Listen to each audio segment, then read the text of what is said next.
This week's episode of Our Fair City has been brought to you by HeartLife, all the life you'll ever need, and by The Cleansed, a free post-apocalyptic podcast set 15 years after an energy crisis strikes America.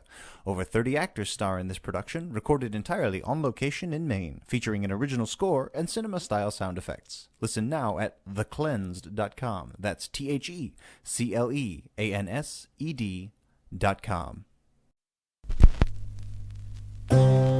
Tonight's broadcast is brought to you by the company you depend upon for all of your greatest needs, HeartLife.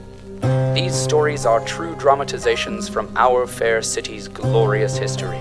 So listen and remember, HeartLife, all the life you'll ever need.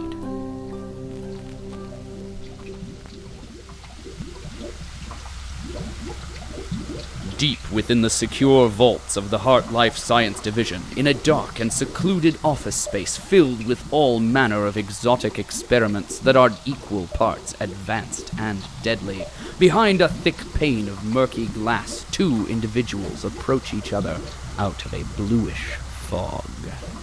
Who goes there? Benedict. So we meet again. Balthazar, my old nemesis. How long has it been? 3 cycles, methinks. You escaped your death by the sheerest of lucks. Ah, what arrogance! 'Twas you who were about to die and bid a hasty retreat. Lies! But no matter. I have thought long and hard over our last meeting. As have I, Balthazar. And to what conclusions have you come? Primarily, that the world would be so much the better without you in it. May one assume you have engineered an elaborate plot to achieve this goal? One could, and one should. Ah, but such plots are ever so much harder to execute when one is dead. Are you referring to me? I'm referring to you. Your plot is already in motion? 'Twas in motion from the moment you appeared in my sight. Aha! Mine was in motion long before that, since last we parted, methinks. Ah, but you see, my plot required your plot to be in motion, Now not only are you trapped, but you are trapped in a trap of your own creation. May one assume that there is no escape from this trap you've trapped me in?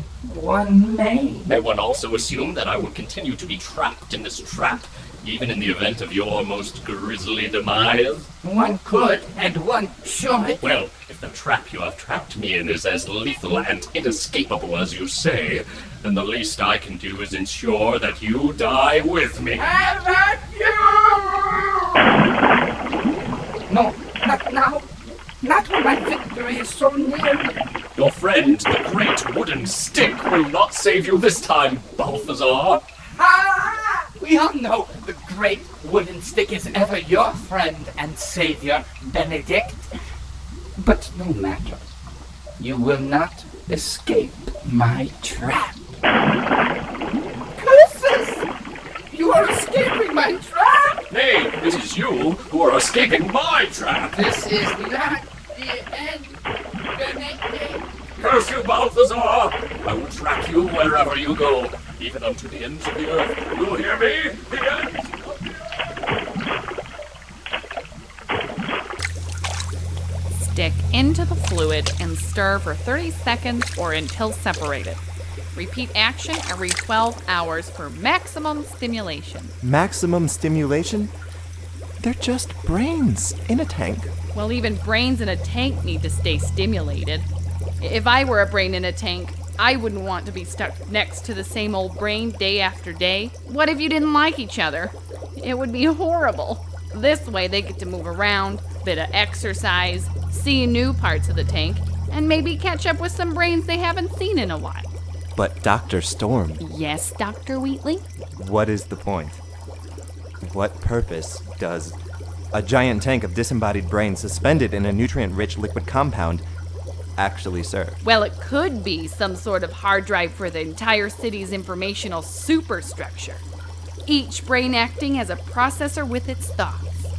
It's neurons and synapses collecting and storing the data we need and accessible to each other through the conductive liquid substance that surrounds them. Or it's purely decorative. Or it's purely decorative. Look, I'm just the weather guy. I don't know any more about the tank full of brains than you do. Other than what's in this note Caligari left me about the proper care and feeding of the brains. If you want details, ask her when she gets back. And when exactly is that going to be? Well, let's see.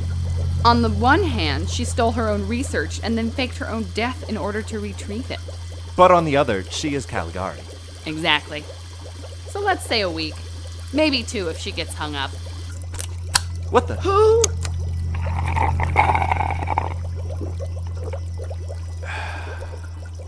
Oh, Mr. Chamberlain.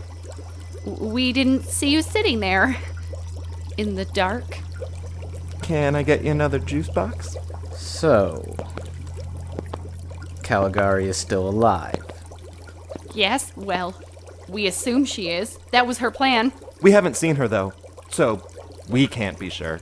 Or tortured into revealing her location. That too.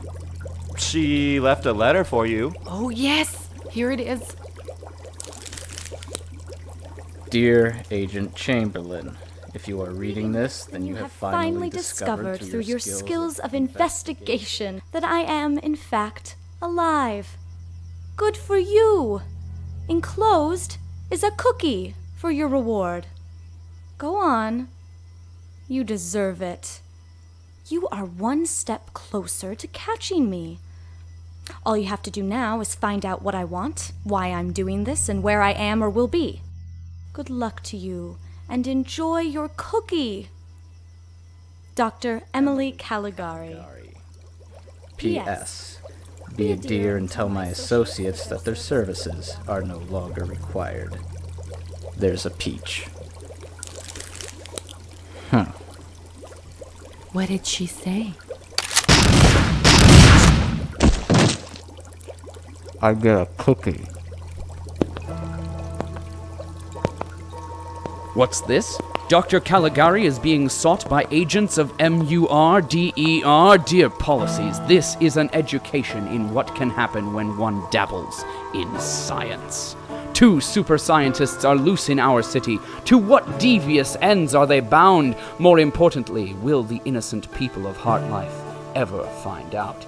Let us find out together as the story of our fair city continues with Mole Fight.